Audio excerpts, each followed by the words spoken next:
சங்கீதம் 34 10 வசனத்தை வாசிக்கிற பொழுது, கர்த்தரை தேடுகிற ஜனத்திற்கு ஒரு நன்மை குறையாது என்று. ஒரு டிரான்ஸ்லேஷன்ல நான் வாசித்த பொழுது, ஒரு சிறு நன்மைகள் கூட குறையாது என்று எழுதப்பட்டிருக்கிறது. காரணம் என்ன?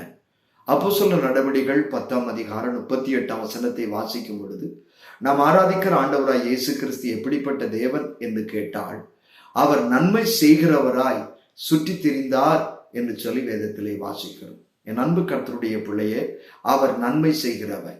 சங்கீதம் 66:11 வாசிக்கும் பொழுது, வருஷத்தை நன்மையினால் அவர் முடிசூட்டுவார். உங்கள் வாழ்க்கையில தீமைகளை கண்டு, தீமைகளை அனுபவித்து, தீமையின் பாதைகளில் நான் கடந்து போகிறேன் ஐயா, கர்த்தர் என்றைக்கு எனக்கு நன்மை செய்வார், என்றைக்கு கர்த்தர் என் தீமையை நன்மையாய் மாற்றுவார் என்று மிகுந்த கலக்கத்தோடு நீங்கள் இருக்கிறீர்களா? நீங்கள் கலங்க தேவையில்லை.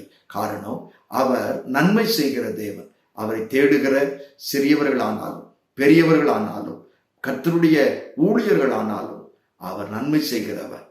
சங்கீதம் 31 அதனுடைய 19 வசனத்தை நான் உங்களுக்காய் வாசிக்கிறேன். உமக்கு பயந்தவர்களுக்கும் மனுபுத்திரருக்கு முன்பாக உம்மை நம்புகிறவர்களுக்கும் நீர் உண்டு பண்ணியிருக்கிற உம்முடைய நன்மை எவ்வளவு பெரியது. யாருக்கு?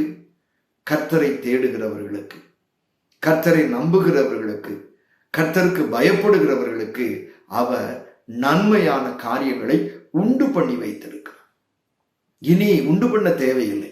ஏற்கனவே நம்முடைய தேவன் நமக்கு என்று என்ன நன்மைகள் வேண்டுமோ அந்த நன்மைகள் அனைத்தையுமே அவர் உண்டு பண்ணி வைத்திருக்கிற நல்ல ஆண்டவர். உண்டு பண்ணி இருக்கிறார். நீங்கள் அந்த வார்த்தைகளை நீங்கள் நம்ப வேண்டும். என் தேவன் எனக்காய், சங்கீதம் 138 சொல்லும் பொழுது, என் தேவன் எனக்காய் யாவையும் செய்து முடிக்கிறவர் என்று எழுதப்பட்டிருக்கிறது. அப்படிப்பட்ட அந்த தேவன் நன்மையான ஈவுகளை தருவது நிச்சயம்.